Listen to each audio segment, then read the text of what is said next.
Assalamualaikum warahmatullahi wabarakatuh. Alhamdulillah pada kesempatan yang baik ini kita masih diberikan kesehatan sehingga kita masih bisa melaksanakan kuliah pendidikan anti korupsi secara daring. Sebelumnya perkenalkan dulu, saya Muhammad Abdul Razik Asrari yang pada kesempatan baik ini kita akan membahas mengenai faktor-faktor penyebab korupsi.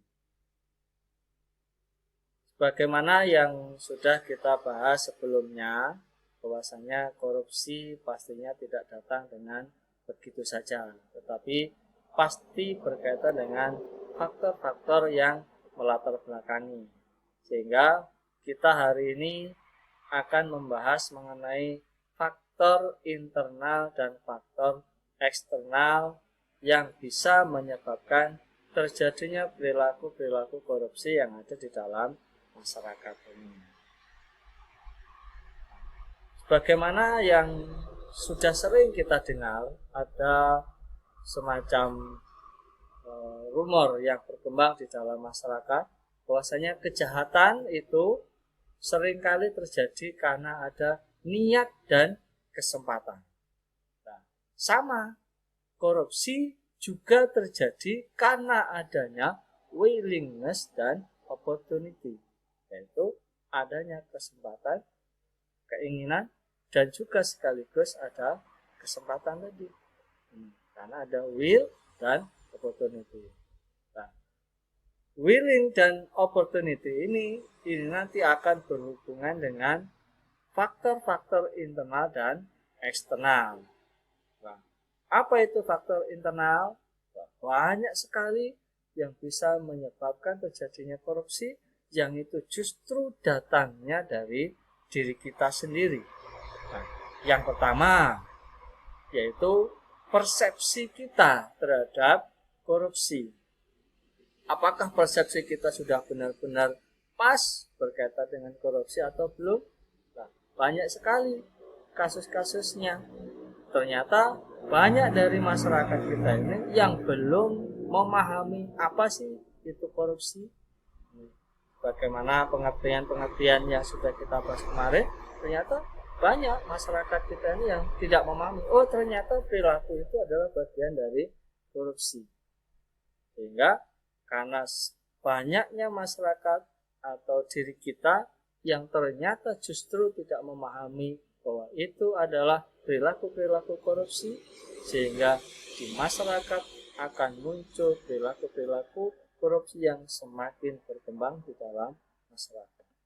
Nah, faktor internal yang lain selain persepsi kita yaitu adanya moral dan integritas diri kita yang sangat rendah. Moral dan integritas diri, karena ini sangat penting. Ketika moralitas kita ini dipertaruhkan, ketika integritas kita ditaruhkan terhadap berbagai jabatan-jabatan yang ada di dalam diri kita, nah, disinilah nanti akan terlihat apakah kita ini benar-benar memiliki moralitas atau memiliki integritas atau tidak. Banyak sekali kasus-kasus di dunia pendidikan, misalkan kalau kita gradasi di dunia pendidikan itu ada 3 tingkatan. Misalkan ada petty corruption, ini yang apa istilahnya, korupsi dalam tataran yang sangat rendah, karena petty sederhana saja. Misalkan adanya semacam stimulus lah, mungkin bahasanya orang, atau mungkin pemberian yang sifatnya tidak ada hanya sedikit lah, tetapi itu kemudian berdampak pada pemberian nilai misalkan, atau perubahan perilaku terhadap peserta didik yang itu berbeda dengan perlakuan terhadap mahasiswa yang lain. Nah, ini bisa moralitas dan integritas dia sebagai seorang guru atau seorang dosen ini dipertaruhkan di sana. Mestinya meskipun ada pemberian atau tidak, maka harus ada ukuran di sana. Bagaimana integritas kita seorang dosen, seorang guru, ataupun seorang mahasiswa nanti. Maka di situ bagaimana kita benar-benar menjaga integritas diri, sehingga pemberian apapun itu tidak berdampak pada perilaku terhadap yang lain. Karena itu nanti akan berdampak pada munculnya bentuk perilaku korupsi, yaitu adanya gratifikasi sebagaimana yang kita bahas kemarin. Karena gratifikasi ini bisa mempengaruhi moral kita, bisa mempengaruhi integritas kita, karena nanti dampaknya bisa terjadi perubahan perilaku. Nah,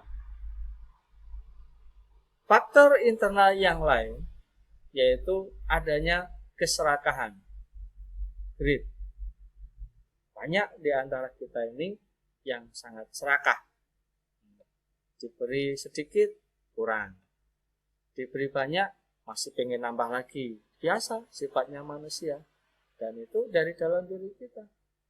Maka kalau dalam konteks kita yang lain, ya kita harus benar-benar bisa mensyukuri apa yang ada pada diri kita, bisa mensyukuri apa yang sudah diberikan kepada kita. Karena itu nanti akan bisa mengcover bagaimana keserakahan yang ada dalam diri kita ini menjadi lemah. Sehingga yang muncul adalah bagaimana bentuk diri kita yang muncul dalam bentuk yang kesederhanaan atau kesahajaan, sehingga meskipun berapapun yang kita miliki, kita tetap bisa bersyukur pada Tuhan yang Maha Kuasa. Sedikit kita bisa bersyukur, diberi banyak pun bisa menjaga amanah yang diberi.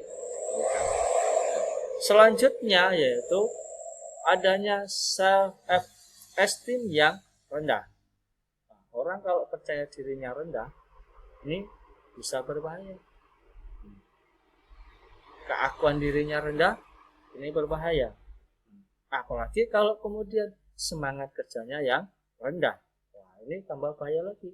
Sudah tidak punya duit, ini pengennya kaya, terus nggak mau bekerja, ya repot. Nanti diberikan stimulus-stimulus seperti yang di atas tadi, ya ini akan segera ditangkap. Nah, ini berbahaya. Maka persepsi, moral, integritas diri, keserakahan, self-esteem, dan semangat kerja yang rendah ini bisa menjadi bagian dari internal kita yang ini nanti akan mendorong diri kita untuk melakukan perilaku korupsi. Maka ini harus benar-benar kita jaga ini, kita cover supaya ini tidak berkembang dalam diri kita, dan perilaku-perilaku yang lain lah yang harus kita kembangkan. Sementara faktor eksternal yang bisa menyebabkan terjadinya korupsi juga banyak sekali. Kita lihat mulai dari sistem hukum yang dijalankan. Kita lihat realita yang ada, sistem hukum kurang berjalan dengan secara prosedural. Banyak pos-pos yang di sana ini menyebabkan celah-celah untuk terjadinya kasus-kasus korupsi, mulai dari kasus-kasus di kehakimannya, kasus di kepolisiannya, kasus di kejaksaan yang sudah banyak terbukti terjadi pelanggaran-pelanggaran hukum di sana. Sehingga kalau hukum kita tidak dilakukan dengan sangat baik, maka untuk pemberantasan korupsi di negara kita rasanya akan sangat sulit sekali. Maka sistem hukum harus benar-benar ditegakkan. Tidak boleh pandang bulu, tidak boleh tebang pilih. Faktor eksternal yang lain yaitu sistem politik yang monopoli. Ini banyak sekali sebenarnya kasus-kasus di kita. Kurang kontrol kekuasaan karena memang antara lini satu dengan lini yang lain ini seringkali semacam ada simbiosis mutualisme yang sama-sama ingin menikmati, sehingga kurang kontrol karena kekuasaannya. Terlebih lagi kalau kemudian sudah muncul pemimpin yang otokritik, maka ini akan sulit sekali dilakukan. Karena ketika kita mengkritik, maka penjaralah yang muncul. Nah, kalau sudah seperti ini, bisa jadi kekuasaan itu akan benar-benar mendominasi berbagai perilaku, sehingga ada celah-celah untuk memperkaya diri sendiri maupun golongan. Dan ini menjadi bagian dari bentuk-bentuk perilaku korupsi yang di atas kemarin, itu menjadi salah satu korupsi yang sangat banyak terjadi di masyarakat kita. Karena memang tidak ada merit system yang bagus di sana. Maka sistem politik harus benar-benar bagus dan harus benar-benar bisa menjembatani antara kebutuhan masyarakat dan kekuasaan yang ada, sehingga benar-benar berjalan dengan seimbang. Eksternal yang lain yaitu sistem budaya korporat yang kurang bagus, birokrasi yang begitu kompleks, perizinannya begitu sulit sekali, sehingga muncul praktek-praktek KKN tidak profesional yang muncul karena ada KKN tadi. Bisa jadi karena apa? Ya, yang harusnya berada di sana bukan orang yang sesungguhnya. Nah, ini berbahaya. Profesionalisme ditaruhkan. Tidak ada transparansi, bahkan tidak akuntabel, banyak sekali kasusnya. Nah, sistem budaya korporat yang kurang bagus ini bisa menyebabkan terjadinya perilaku-perilaku korupsi yang ada di masyarakat kita selama ini. Nah, selain itu, struktur dan sistem sosial yang sangat permisif terhadap perilaku yang kurang baik, adanya perilaku ewoh pakewoh, apalagi budaya prestis sekarang ini, wah luar biasa. Banyak orang yang hanya mengejar gengsi-gengsian. Kata orang gengsi gede-gedean. Nah, kalau udah yang gengsi ini yang dibesar-besarkan, repot. Ini tetangganya nanti beli mobil, ya ikut beli mobil. Duitnya dari mana? Nggak tahu. Dari mana saja. Yang penting pokoknya ikut beli mobil. Gengsinya yang dibesarkan. Ya ini bahaya. Ya ujungnya dari mana duitnya? Ya duit dari proyek-proyek bos, dana bos dan sebagainya. Itu bisa terjadi. Karena apa? Tidak ada kontrol yang bagus di sana tadi. Nah ini karena mengejar prestis yang sesungguhnya bolehlah prestis itu dilakukan, tetapi jangan itu menjadi satu hal yang sangat penting. Kemudian apalagi yang ketiga, ini yang selanjutnya, yaitu sistem pendidikan yang kurang mendukung pendidikan nilai dan moral. Wah luar biasa ini. Bisa jadi pendidikan yang kurang bisa menjembatani bagaimana pendidikan nilai-nilai dan moral ini justru ini nanti akan berdampak pada faktor-faktor XX yang di atas tadi. Karena memang pendidikan ini harus benar-benar menjadi ujung tombak untuk mendidik bagaimana masyarakat kita ini benar-benar memiliki integritas diri yang baik, memiliki persepsi diri yang baik, memiliki moralitas yang baik. Karena nilai-nilai yang benar-benar menjadi tujuan utama ini ya, yang dianggap baik oleh masyarakat itu harus benar-benar menjadi patokan perilaku kita di dalam masyarakat. Sehingga wujud dari nilai-nilai itu adalah moralitas yang baik ketika kita berperilaku di dalam masyarakat, ketika kita mendapatkan amanah, baik amanah apapun yang ada di dalam masyarakat, maka kita bisa menjembatani dengan baik, bisa menjalankan dengan baik. Karena pendidikan mampu mengarah ke sana. Tetapi kalau pendidikan ini tidak mampu mengantarkan masyarakat pada nilai-nilai dan moral yang baik tadi, maka wassalam sudah. Ya. Maka ini harus benar-benar diperhatikan di dalam dunia pendidikan. Maka kita harus benar-benar sesuai dengan ruhnya, sesuai dengan role-nya.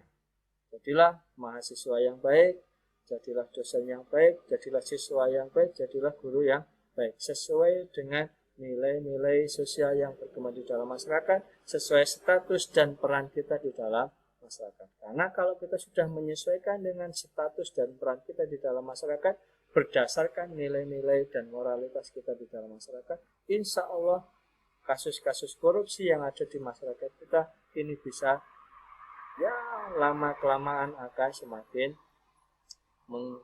mengecil atau tidak banyak lagi, meskipun tidak bisa secara 100% akan hilang, tetapi setidak-tidaknya kasus-kasus korupsi yang ada di dalam masyarakat kita dengan budaya yang berkembang di dalam masyarakat kita dengan budaya yang baik, berkat pendidikan yang baik ini, maka insya Allah kasus korupsi bisa ditangani di masyarakat kita. Sampai sekian, terima kasih atas perhatiannya. Semoga pembelajaran ini bermanfaat untuk kita semua. Sampai ketemu pada pembelajaran daring berikutnya. Wassalamualaikum warahmatullahi wabarakatuh.